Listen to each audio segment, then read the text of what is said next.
Good morning, everybody.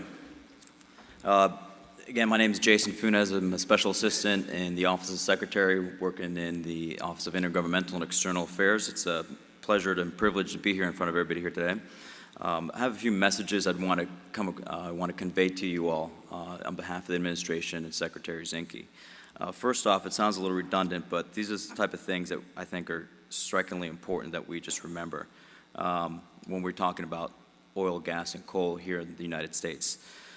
You know, for all those people who like turning the lights on at night or opening their fridge in the morning to get their kids something to eat in the morning, you love fossil fuels. For all those people who enjoy using air conditioning to cool their homes in the summer or turn on their heat during the winter to stay warm, you love fossil fuels. For all those people who like to drive their cars instead of walk, or for those people who prefer to fly instead of taking a horse and carriage long distance, you love fossil fuels. And for those who take leftovers home in a styrofoam container from your local restaurant, use plastic straws to drink out of your favorite beverage, except for California, you love fossil fuels. So despite what the anti-fossil fuel hypocrites say, the everyday American in this country loves fossil fuels. So I want to preface this with saying that the previous administration's war on fossil fuels was more than just mere hyperbole. At the Department of Interior, we are the second largest revenue generator into the Treasury, second only to the Department of Internal Revenue Services.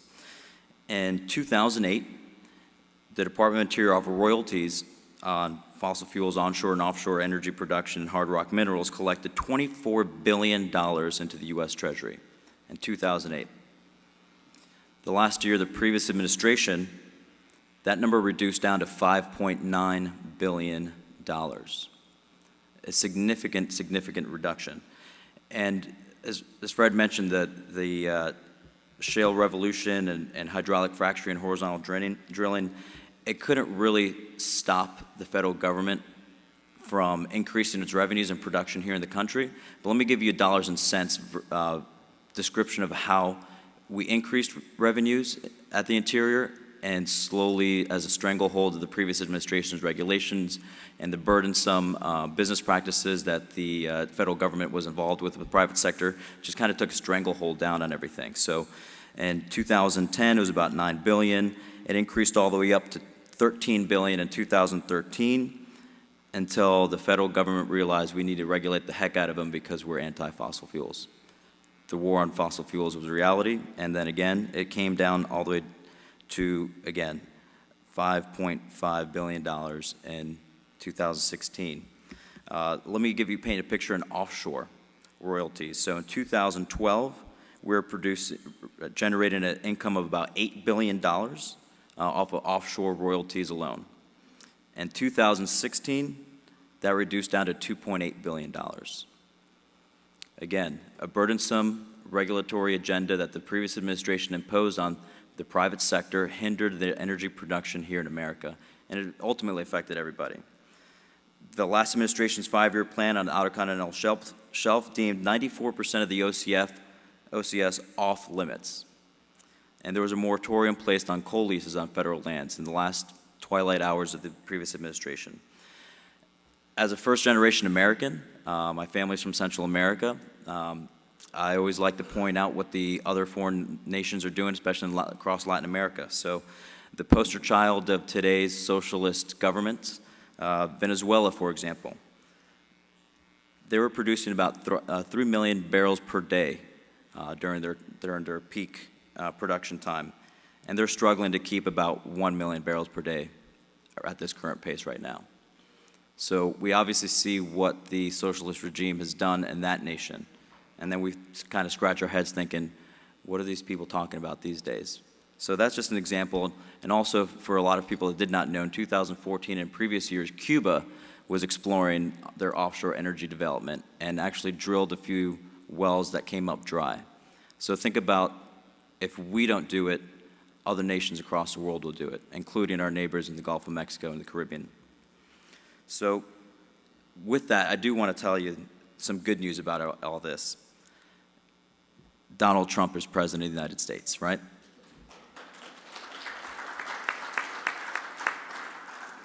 Under President Trump and Secretary Zinke, the literal war on American fossil fuels is now over, and becoming energy dominant is a true reality of today.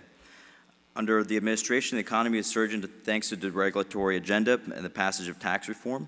The economy grew 4% in the second quarter of 2018 and has averaged 3% since the start of the Trump presidency. Job openings are at a record high, unemployment is a 17-year low, and American families are seeing an increase in take-home pay. Mining increased 5.5% nationally during that second quarter of 2018, the sixth consecutive quarter of growth. This industry was a leading contributor to increases in real GDP in Texas and West Virginia. Since the passage of tax reform, the U.S. has been named the most competitive economy in the world, according to the IMD World Competitiveness Center. The deregulatory agenda strictly from the Department of Interior has translated into about $3.5 billion in estimated savings over the next 10 years. And let me tell you a little of the wonderful things that is a result of the Trump administration's energy dominance agenda, and you can see it by the fruit that it's bearing.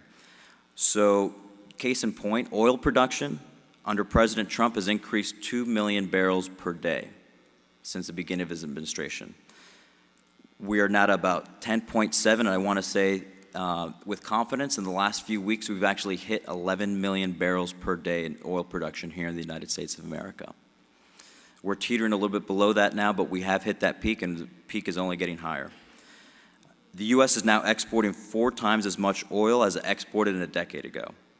LNG exports from the Gulf of Mexico and now the new facility in Cove Point, Maryland, are now competing with markets in Australia, Indonesia, Malaysia, other Eastern Asian nations, and Europe. America is now a net LNG exporter for the first time in 60 years. The administration wants a strong, resilient economy, which includes prioritizing our country's interests, making energy more competitive on a global stage. First and foremost, it's important that the federal government become a better business partner and allow the capitalist economy that we have that makes this nation so great thrive. And nobody produces energy better than the United States. So we hear a lot about the mishaps that have happened in recent times, but want to point out the fact that in offshore energy development, 9 out of the 10 worst oil spills across the world have been in other countries, such as Kuwait, Mexico, Trinidad and Tobago, Russia, Iran, Italy, just to name a few. Nobody produces energy better than the United States of America. And under Donald Trump, becoming energy dominant will be a reality. So why should Americans support production here in America? It affects not only affordability and reliability on energy, gas to fuel our cars, electricity to turn on the lights, but just a reminder, the average income for those working in the oil and gas industry is $50,000 higher than the national average. These are real paying, well-paying American jobs that we're developing here at home. Because if we don't produce the natural resources that this nation was blessed with, other nations will. And as Secretary of the Interior constantly reminds us, he spent 23 years in the Navy SEAL, as a Navy SEAL and a commander overseas. He's seen what other nations do and how they produce their oil and gas. There's no reason why we should be sending our men and women across the country to preserve and allow other nations to produce their oil when we have the natural resources here at home. Freedom from dependence on foreign adversaries while strengthening relationship with our allies is another key asset to energy dominance here in America. The other one thing I want to just make a constant reminder to folks as well is that this Trump administration is not what used to think about oil and gas and coal development. It is a nexus to increasing conservation projects. It's an avenue to fund the deferred maintenance backlog in our national parks, to restore habitat for endangered and threatened species across the country. And I knew when I was coming up here with Joe and Fred that there's going to be a lot of PowerPoints and a lot of complicated slides and things that were going to be data and information want to be thrown at you. But on behalf of the administration and Secretary Zinke, one of the top priorities for this administration is not only to become energy dominant, but what do we do with those funds? We're on trending to receive royalties off federal lands back into 2007 levels. So we're about to increase our royalty revenues by about $2 billion compared to what the last previous administration had done back in 2016. So what are we going to do with these funds? Well, I'd like to show a video to show you an example of why and how important it is not only to produce affordable and reliable energy here at home, but what are we going to do with the funds? What are we going to do and how are we going to benefit all Americans? If we can show that clip, please.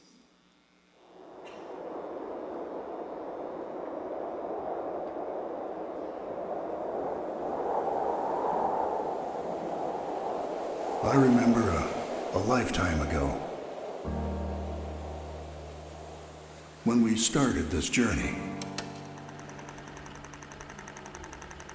We were inspired by each other to create something greater than ourselves and achieve so much together. A place to feel alive, to discover who we are, and ensure what always was will always be. Those days when we walked softly and honored our past, when he saved a nation and they saved the world. When he stood for this and she sat for that. When she captured our hearts and he captured our souls.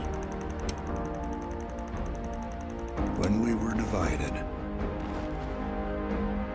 United 93, do you still hear Cleveland? And we were united. He lifted our spirits. We aimed higher and never stopped looking up.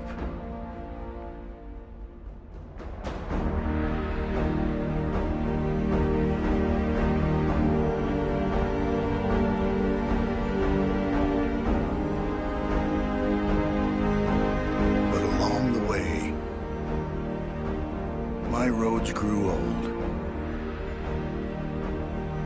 My bridges shouldered years of weight. My trails became well-traveled. But my roots grow deeper. My branches extend further. I was there for them. And I'll be there for you. Will you be there for me?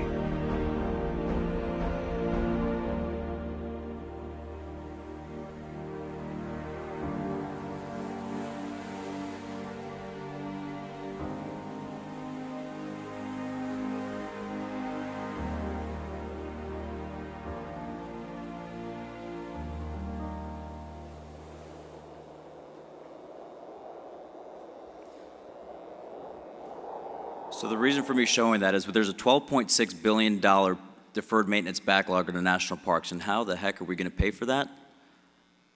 President Donald Trump, is not only a builder, he's a preservationist and he's a conservationist.